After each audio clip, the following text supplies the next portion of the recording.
Switching back to Mac from PC after 5 months? Here's why or why not.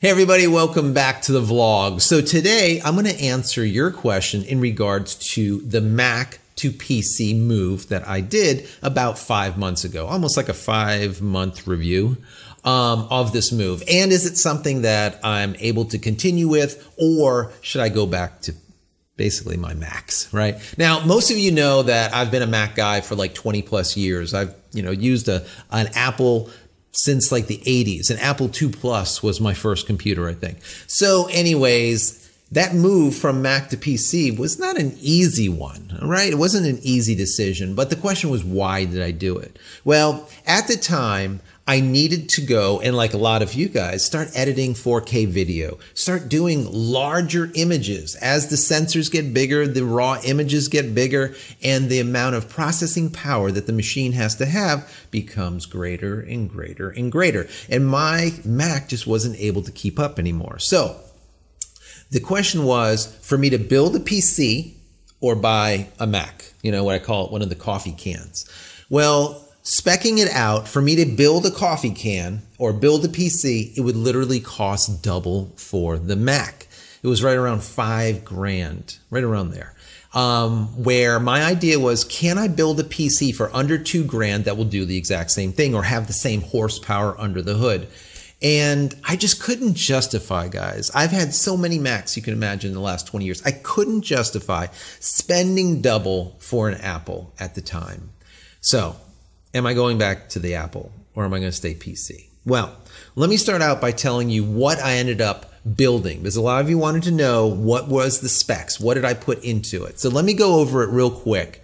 And after that, I'm going to show some of the build of me putting this together. I actually built this computer with my son like on a weekend and then brought it into the studio. But what I'll do is down below, I'll give you a timestamp where you can go forward and hear my final results if you don't want to watch the build. So let's get into the specs. So we start out with the Corsair Carbide 400C. That is the case. It's absolutely beautiful.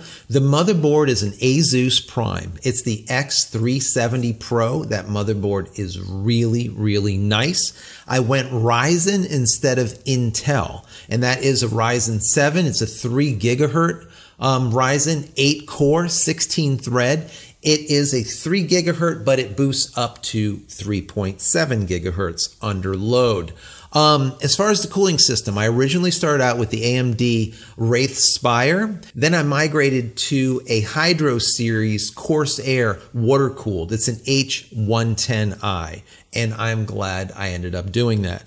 As far as the video board, it is a GeForce GTX 1070. I did not go with the 1080, guys, because at the time, Bitcoin was like crazy and all of these miners were buying up all of the GPUs. The 1080s were, God, they were close to $700, guys. It was just crazy. So I ended up going with the 1070 because I knew for what I'm doing and I'm not gaming, it is good enough. And that's where I'm building this machine. I'm building it to the lowest cost, but still the highest amount of capacity for what I'm doing. I'm not gaming, I'm doing video editing and photo editing, so a 1070 is more than sufficient. So that is a 8 gig model. Now, as far as RAM, I started out with Corsair, once again, the Vengeance. Okay, it's LPX RAM, 32 gigabyte, and it's 216-bit modules, but it's DDR4 3000.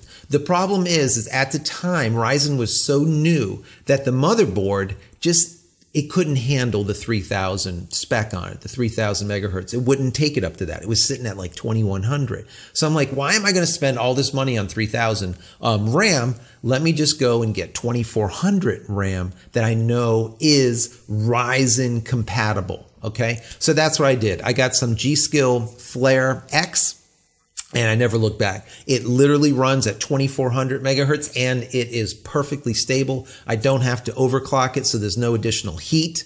Whereas with the other RAM, I had to overclock just to get it to 2400. So it was kind of ridiculous. So I don't know if Asus has ironed out this memory bug with like a firmware update in the last 5 months. But honestly, the 2400 megahertz is more than sufficient. I haven't looked back from it.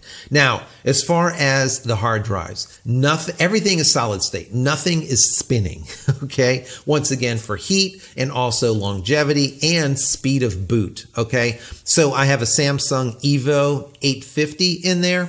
That is a 500 gigabyte drive, as well as my boot drive is a 275, and that is also solid state. It's an M2 2280.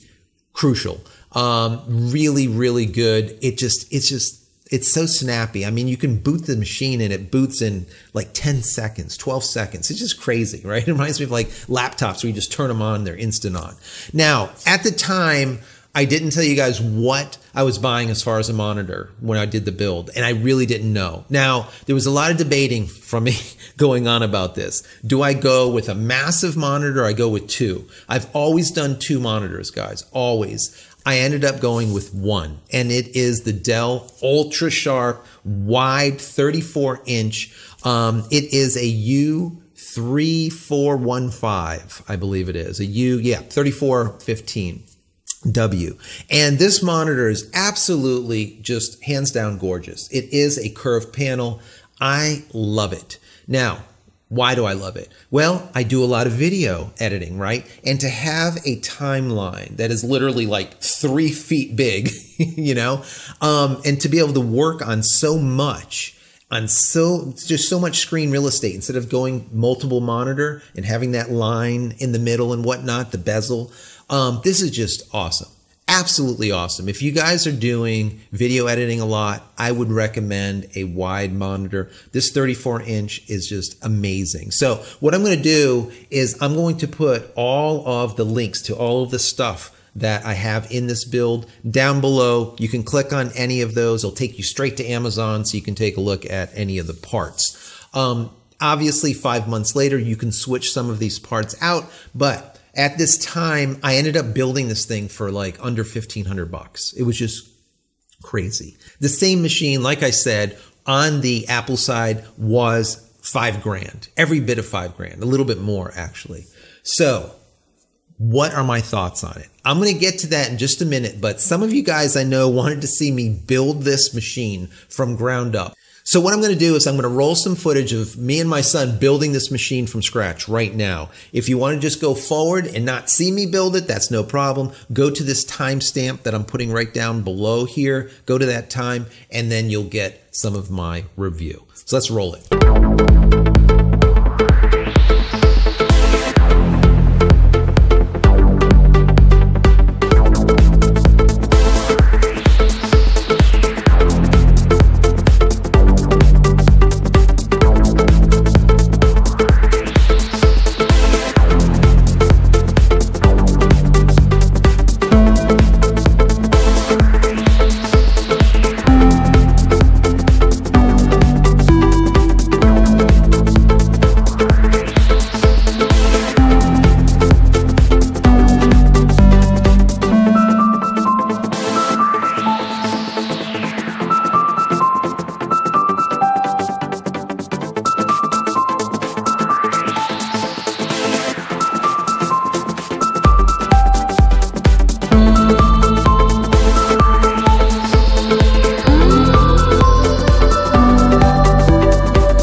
when using our product.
So I hope you enjoy that. I know I had an absolute blast. It was really cool to be able to hang out with my son and do this build, because I know I've done builds over the many years that I've been around, and to allow him to be able to experience it and get hands-on at the age of 9, I think is really great, and something that he will remember forever. So what do I think about the machine, and am I going to go back to Mac? Now, would I like to go back to Apple? Kinda. Now, why is that? I like the biosphere. I like having like an Apple Watch, an iPad, an iPhone, an iMac, an everything. Okay? It's cool just to be able to go from one to another. Everything is Apple. You know, the whole biosphere. They do a really nice job playing with one another. Now, that being said, am I going back? The answer is no. Now, let me start out by saying going PC was not easy. Even though I've had PCs in the past, I've been an Apple guy forever. Going PC was kind of difficult, but I made it harder on myself. Why? Because I had to stretch my buck. So instead of going Intel, I went AMD. AMD Ryzen. AMD Ryzen was only around for like a month when I went that direction. So there was a lot of growing pains. Like I said, firmware issues. I had a problem with, like I said, memory. Then there was a little bit of a heating issue, right? So I went water cooled with it. Also, installing Windows 10 was not easy at first. Now, it wasn't Microsoft's fault. I ended up having a bad key, a bad USB stick of the operating system. I never heard of this before, but it was the case. Now, I also tried overclocking. Now, it starts out at 3.7 gigahertz and it boosts up to 3.7 gigahertz. That's all great, but I wanted it to be consistent. So I tried pushing it all the way up to 4 gigahertz. Now, this is a 3 gigahertz CPU, but it did it, guys. It went all the way up to 4 gigahertz and it was pretty stable. The problem was when I was doing rendering, long rendering, 20-minute renders, it would crap out. Now, obviously, we need stability when we're working on videos or we're editing photos or whatever. We can't have stuff getting corrupt. We can't have the machine rebooting or whatnot. So I dropped the machine back to 3.85 gigahertz and never looked back. The thing's running cool. It literally runs at room temperature. Even under load, it stays cool with this water cooler in it.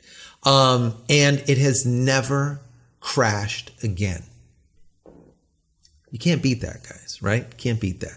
So the question, of course, is, am I going back? The answer right now is still no. After 5 months, I am absolutely loving this machine. The reason being is it's just fast. It's just ripping fast. I can edit through video like crazy, 4K video, massive raw files, just a ton of data. And it doesn't even hiccup. It doesn't even care, right? There's no slowdowns. As far as rendering, it will actually render out video 4 times, literally 400%, 4 times faster than my Mac. So, bottom line here, guys, is if you're looking to possibly move PC, if you don't mind a little bit of a learning curve, I would say go Ryzen. Okay, you're getting a ton out of it. 8-core, 16-thread on the cheap. Okay, we know cores and threads are king when it comes to what we do, video editing and photo, right? So Ryzen's the way to go. If you guys don't want to play with it and build your own machine, then I would say probably go with an Intel. They're very stable. They overclock also, but you can get one already built and you don't have to do it yourself. You pay a little bit more, but I would say give it a shot. You will be surprised at the cost difference between the Mac and the PC, okay? The other thing that I really like about going PC is that everything is modular. I can at any time say, I want to rip out this video board and put another one in, I can do it. I want to go from 32 gigabytes of RAM to 64 gigabytes. I can do it. I want to add in Bluetooth or Wi-Fi or whatever the functionality is. I can just throw a card in and call it a day. Whereas when you get a closed Mac, you don't have that option. Or even when you buy the Mac Pros, the coffee can, as I call them, you don't have that option also. So anyways, guys, that's it. I hope you enjoyed the content as always. Please, if you do, throw me a big thumbs up. That would be really appreciated. Smash that subscribe button so you can get more of my content when it becomes available. And don't forget, very important, don't forget, head over to my website, jchristina.com, where you can find a lot of photography tools I've invented for photographers just like you. That's it, guys. I'm out of here for yet another vlog. I hope you enjoyed it. Once again, we'll see you in the next one. Take care.